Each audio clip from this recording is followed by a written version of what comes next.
Mini-Mover leg stands are sold individually. When you unbox your set of leg stands, you'll receive what you're seeing here.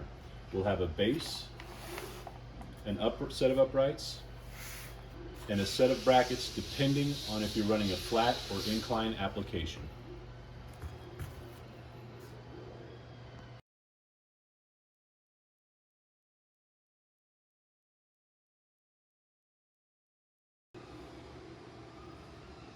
When you unwrap your packages from Mini-Mover Conveyors, you're going to have these different parts. You're going to have the tool kit.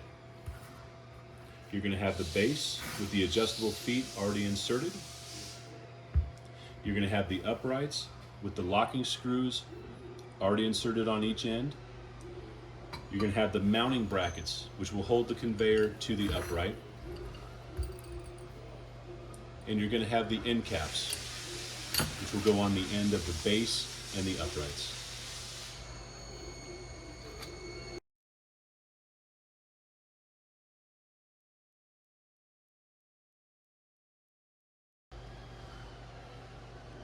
Our next step is going to be connecting the upright to the base.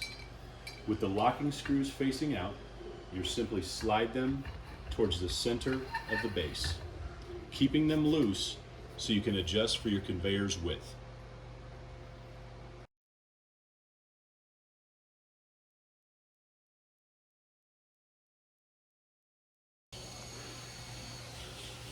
In this step, we are going to attach the mounting brackets.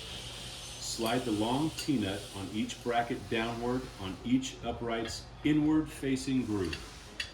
Ensure the group of empty screw holes are at the top and lower each bracket to the approximate height you want.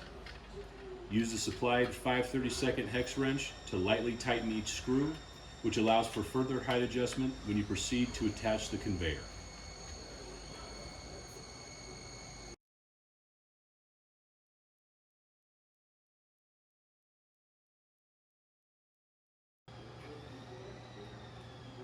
Here we will be installing the end caps on the uprights. Ensure that each mounting bracket is located at the approximate height you need.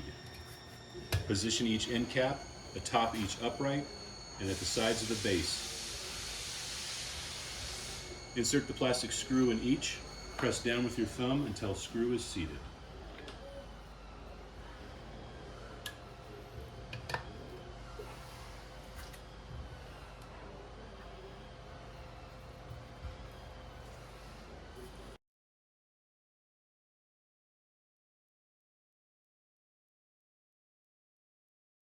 If your conveyor system came with the dual leg stands, you will also have an included cross brace. Okay, we're going to position each stand with the countersunk screw hole in the base facing outward. You're going to insert the supplied screw with the washer from the outward side of the base. Use the supplied 1/4 inch hex wrench to tighten securely. You will repeat these steps to join the second stand to the cross brace.